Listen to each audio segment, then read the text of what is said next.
Hello, magandang araw. So tuturuan ko kayo ngayon kung paano gumawa ng bracelet. The materials needed are nylon, connector, jump rings, beads, and lobster lock. The needed tools are pliers and sharp pointed object like ball pen or toothpick. Let's start! So ang una natin gagawin ay gagawa tayo ng dalawang buhol sa dulo ng nylon.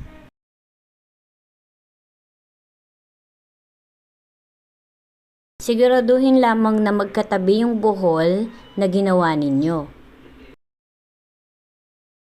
Ngayon naman, sukatin natin kung gaano kahaba ang gagawin nating bracelet at doblehin natin ang nylon.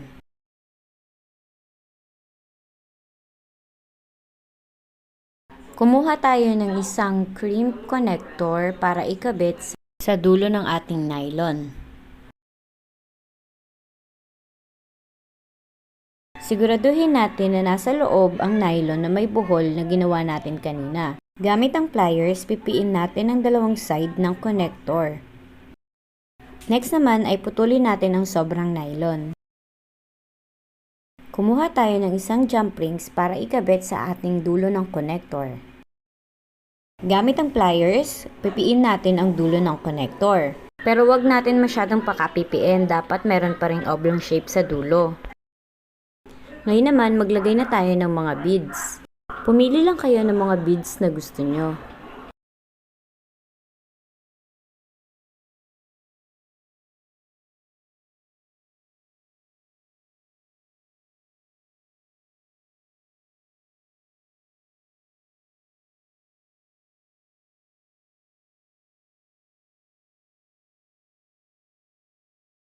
Kapag tapos na lagyan ng mga beads, sukatin natin kung gaano kahaba ang gagawin nating bracelet. Tanggalin ang mga sobra kung meron man. Kapag nasukat na, okay na yan. Kumuha ulit tayo ng isa pang connector para ilagay sa dulo ng ating bracelet. Ngayon, andito na tayo sa exciting part. Kumuha na tayo ng ballpen para makatulong sa atin sa pagtali ng ating bracelet. Magbuhol muna tayo ng isa pero make sure na wag nating hihigpitan. Ayan, ganyan dapat. So ilalagay natin ang dulo ng ballpen sa may buhol ng nylon. Hatakin natin pababa ang buhol papunta sa dulo ng connector. Make sure lang na nakabuhol hanggang dulo ang ating nylon.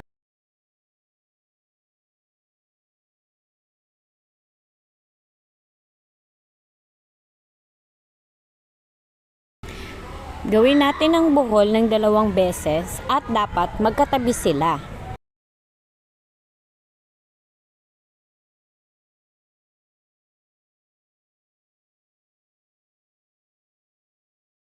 Ulitin lang natin ang proseso sa paglagay ng connector. Lagyan ulit ng isang jump ring at pipiin ang dulo ng connector. Kunin na natin ang isang lobster lock at ilagay natin sa ating jump ring. I-open natin ang jump rings pa side. So, isa papunta sa iyo at isa papunta sa labas. At ilagay na natin ang jump rings. Tsaka natin ito isarado. Make sure lang na nakapantay ang jump ring. Ayan, pantay na sila. So, pwede na natin gamitin ang ating bracelet. Maraming salamat sa panonood. Pwede kayong mag-like, comment, or i-share ang ating video para mas maraming makaalam. Maraming salamat ulit!